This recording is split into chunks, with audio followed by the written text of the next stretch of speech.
Assalamualaikum warahmatullahi wabarakatuh. Apa kabar sahabat Siti Fadilah? Mudah-mudahan Anda semua sehat walafiat dan sedang mendengarkan acara pada saat ini. Isu masih tentang pandemi. Pandemi ini sudah berakhir apa belum? Kapankah mandatori vaksin ini dilepas? Semua masih jadi isu yang selalu dipertanyakan oleh orang banyak, terutama masyarakat kita. Dan kali ini saya mau diwawancarai oleh wartawan kesehatan, yaitu Pak Web Baro. Selamat datang Pak Web. Terima kasih Ibu Siti Fadilah. Apalagi yang mau ditanyakan? Ya. Anda selalu kesini selalu membawa pertanyaan, pertanyaan penting dari rakyat, dari masyarakat. Iya Bu. Di masyarakat belakangan ini baru-baru saja beredar video ya. Sebuah video di mana isinya Perdana Menteri Boris Johnson dari Inggris di tengah parlemen itu mengumumkan menghentikan mandatory vaksin. Artinya menghentikan wajib vaksin di masyarakat Inggris. Bukan itu saja, juga mendeklar agar sudah tidak perlu lagi memakai masker bagi masyarakat Inggris. Dan itu mendapatkan dukungan yang sangat luas di Inggris. Kemudian diikuti oleh beberapa negara di Eropa. Ada Spanyol, ada Portugal, kemudian dari beberapa kontak-kontak yang di luar negeri mengabarkan bahwa penerbangan dan perjalanan di Eropa itu sudah terbuka dan tidak ada lagi yang namanya karantina. Terakhir kemudian sudah tidak adanya itu pemeriksaan PCR. Bukan PCR, sebelum PCR antigen saja, bukan PCR. Swab antigen. Iya, swab antigen. Di Amerika juga beberapa negara bagian lewat pengadilan sudah memutuskan untuk membatalkan yang namanya mandatory vaksin. Masyarakat mendengar ini masyarakat Indonesia ya, ini antusias mendengar ini. Artinya di negara-negara lain, Eropa dan Amerika itu sudah terjadi lebih bebas keadaannya ketimbang di Indonesia. Seperti itu. Menurut Ibu, bagaimana pendapat Ibu tentang pencabutan mandatori vaksin yang terjadi di beberapa negara tersebut? Itu memang haknya mereka untuk menentukan aturan mereka di dalam negeri mereka. Setiap negara mempunyai hak masing-masing untuk menentukan kebijakan pada rakyatnya. Dan demikian juga Indonesia. Mungkin keputusan-keputusan Boris Johnson, keputusan-keputusan pemimpin-pemimpin negara di luar negeri sana mungkin cukup menjadi suatu pertimbangan yang penting bagi Pak Jokowi. Apakah kita sudah saatnya memutuskan itu? Nah, itu tentu saja sangat spesifik yang sesuai dengan negara kita. Yang jelas bahwa mandatori vaksin ini adalah termasuk di dalam undang-undang yang kedaruratan kesehatan.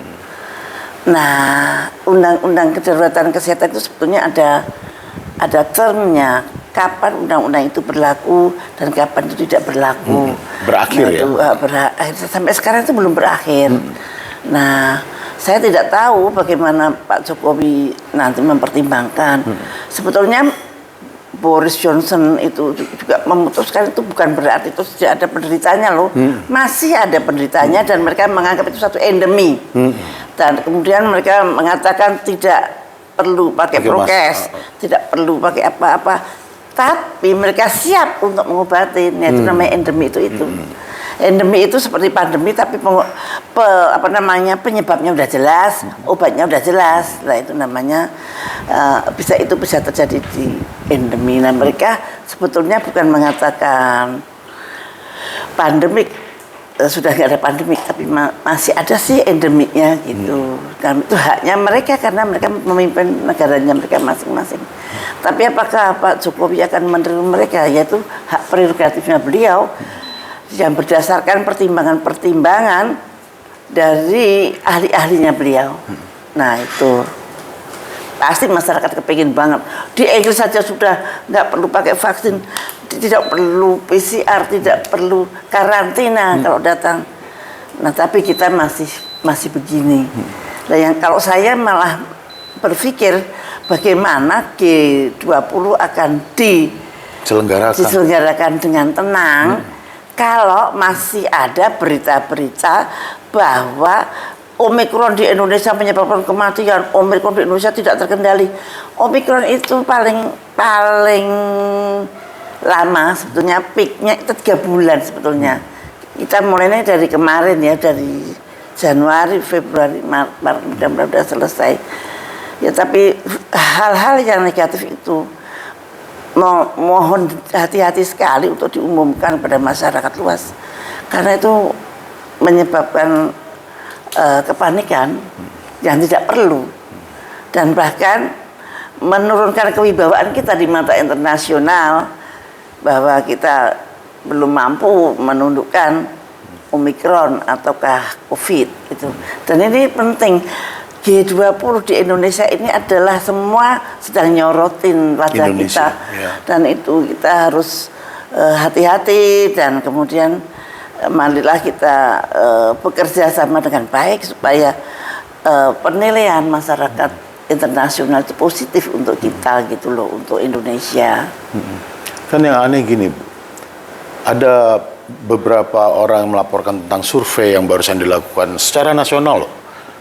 Di Jakarta sudah terjadi herd immunity 98%. Di Bangka Belitung, di Batam itu sudah 88%. Itu cukup mengejutkan. Artinya kan masyarakat punya harapan untuk bisa segera ada keleluasan untuk bisa beraktivitas lagi. Iya. Karena kita sudah menjadi lebih kuat terhadap COVID dan Omikron ini. Iya. Namun ada muncul pemberitaan yang kemudian menakutkan. Di satu sisi kemudian di Eropa, di Amerika terjadi. Sekarang sudah tidak ada lagi yang harus kita takutin. Kemudian pandemi sudah menjadi endemi. Ya kan? Sudah tidak perlu lagi pakai masker. Pemberitaan pengumuman di Inggris, di Eropa, di Amerika, yang senang itu orang kita. Artinya rakyat kita itu menunggu-nunggu kapan kita bisa ada pengumuman seperti itu. Menurut Ibu, kira-kira harapan masyarakat ini bisa didapatkan nggak, Bu? Boleh-boleh saja masyarakat mengharap, tapi keputusan tetap ada di tangannya Pak Jokowi. Tinggal Pak Jokowi bagaimana menghadapi hal ini. Apalagi herd immunity sudah 90%, 70% saja. Harusnya dengan angka itu, konsekuensinya kita harus berani mengatakan bahwa komunitas 100% itu terjaga. Dengan 70% yang titel antibodinya itu bagus, sebetulnya sama saja dengan 100% selamat. Lah kalau sudah 100% selamat ya ngapain? Masih ditakut-takutin lagi. Ya kalau itu meninggal kalau bukan karena Omikron ya jangan diumumkan karena Omikron, karena komorbid atau karena apa. Kalau karena Omikron bagaimana dia mendiagnosanya, bagaimana dia menegakkan penyebab kematian itu kok demikian yakinnya gitu. Nah, jadi rakyat itu tenang. Sebetulnya bukan hanya rakyat yang tenang. Jadi kita di mata internasional juga akan positif bahwa kita bisa mengatasi Omikron dengan baik. Memang kita di internasional disoroti karena kemampuan Pak Jokowi untuk bisa mengatasi yang namanya COVID ini, Bu. Mungkin Pak Jokowi konsisten untuk tetap bisa mengatasi, tapi dengan cara pengetatan. Namun masyarakat ini kan butuh segera tumbuh ekonominya, Bu. Siapa bilang kalau diketatin itu kemudian Anda lebih bisa aman menghindarkan COVID? Nggak ada buktinya. Ya. Dan selama ini, jadi pada waktu, kalau Anda lihat pada waktu outbreak bulan Juli, itu justru pengetatannya berhasil 100% oleh Pak Luhut. Tapi tetap tinggi terus gitu. Sampai Pak Luhut bingung waktu itu. Waktu itu ya. Dan kemudian apa ya? Padahal PPKM saya sudah berhasil dia kan. Waktu itu pidato begitu. Nah, jadi memang kita tidak tahu kenapa outbreak pada bulan Juli itu bisa turun. Bukan karena PPKM, Pak. Bukan karena. Tapi mudah-mudahan semakin berjalan ini, titer antibodi masyarakat Indonesia itu bertambah kuat.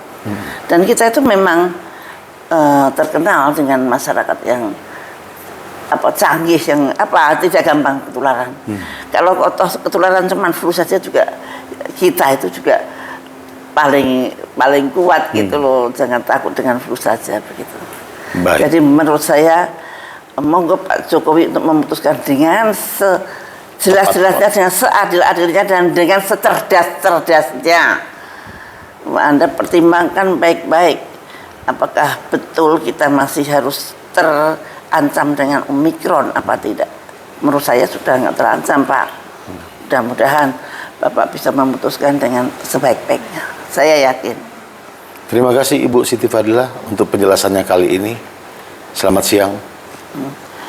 Oke, terima kasih Pak Leb atas pertanyaan-pertanyaannya yang selalu up to date. Demikianlah para pemirsa, sahabat Siti Fadilah, bincang-bincang sedikit tentang hal-hal yang sangat aktual akhir-akhir ini.